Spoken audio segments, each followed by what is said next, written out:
En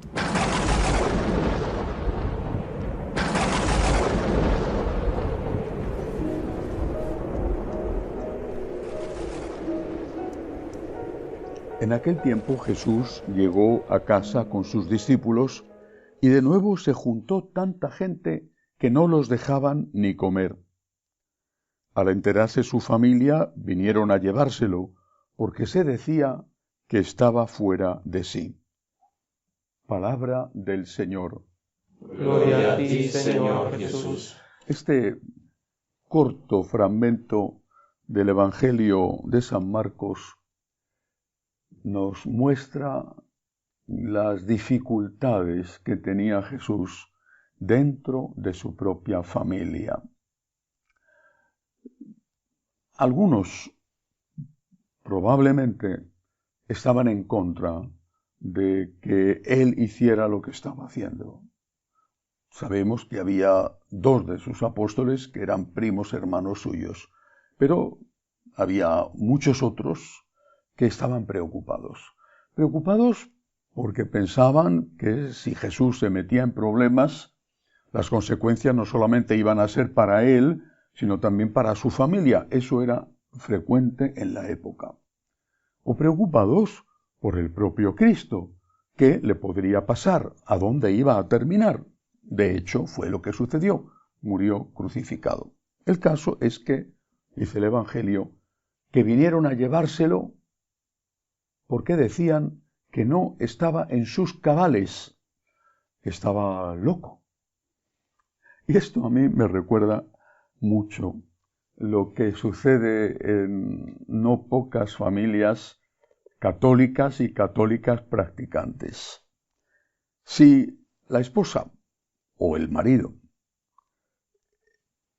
desde siempre o después de una conversión, empieza a acercarse más al Señor, por ejemplo, empieza a ir a misa diaria o ir a rezar el rosario, sin meterse en más cosas incluso, pero al menos eso, sucede que el marido o la mujer, los hijos, empiezan a criticarla a ella o a él. Empiezan a decir, te estás convirtiendo en una beata, estás desatendiendo a tu familia. Lo de desatender a la familia es mentira, porque, por lo menos en la inmensa mayoría de los casos, porque precisamente porque va a misa más, tiene también más paciencia para evitar enfrentamientos con el marido y para tolerar los desplantes de los hijos. Pero da igual. Aunque no haya ningún motivo, es acusada de ser una mujer que está perdiendo la cabeza detrás de los curas o detrás de la religión. Y algo parecido sucede cuando un joven o una joven empieza a tener inquietudes vocacionales y lo plantea en su casa, tanto si es menor de edad como si es un joven adulto. ¿Estás loco? ¿Eres un Quijote? ¿Eres un defensor de causas perdidas? ¿Vas a arruinar tu vida con el espléndido futuro que tú tenías? Hacerte cura o hacerte monja, pero ¿a dónde vas? Con mucha frecuencia esas objeciones, esos ataques siempre molestos, no tienen resultado, aunque hacen sufrir. Pero hay veces, sobre todo en algunos casos de algunas mujeres y a veces también con los jóvenes, especialmente si son todavía adolescentes o muy jóvenes, que sí que les afecta.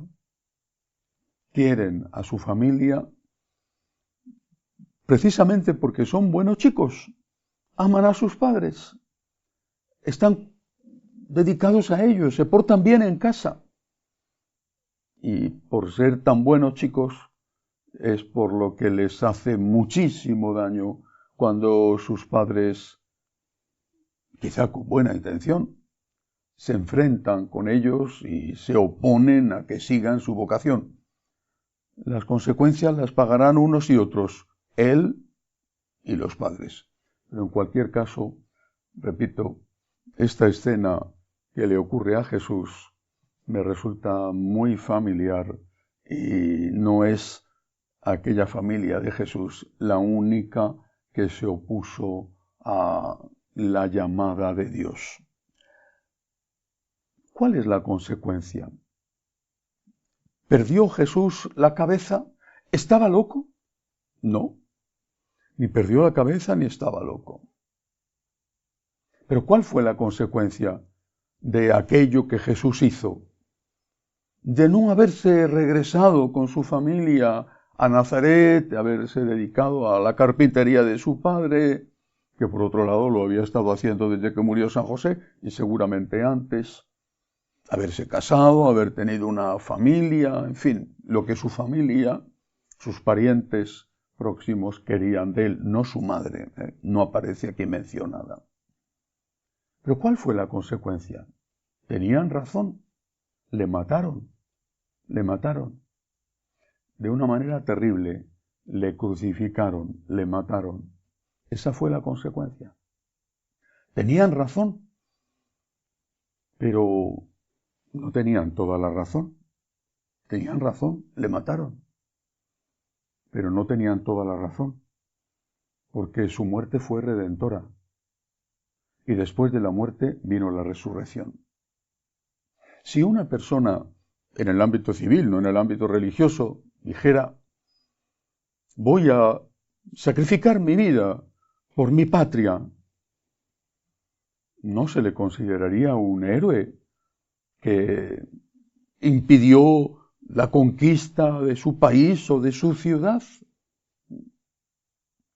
No recordamos en España con orgullo las gestas, qué sé yo, de Agustina de Aragón, por ejemplo, que impidió la conquista de Zaragoza por los franceses durante la Guerra de la Independencia. Y así tantos otros.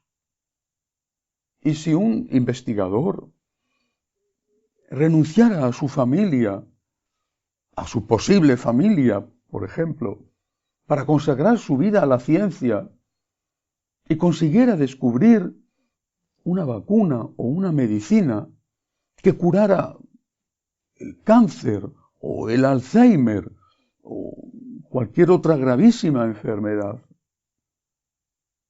no dirían todos, ha sido un héroe, su sacrificio ha merecido la pena. ¿Y por qué? Con Jesucristo no se veían las cosas así, posiblemente porque no conocían el futuro. Pero Jesús sí lo conocía, pero también porque no se fiaban de Jesús. Y lo mismo pasa en las familias.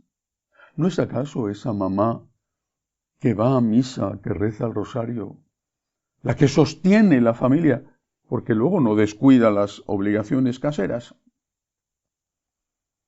Y no es precisamente su devoción la que le impide romper su matrimonio, la que ayuda a que mantenga unida la familia. Y no es ese joven al que se ataca, se critica, incluso los suyos se burlan de él, le zahieren y quieren impedir a toda costa que vaya al seminario.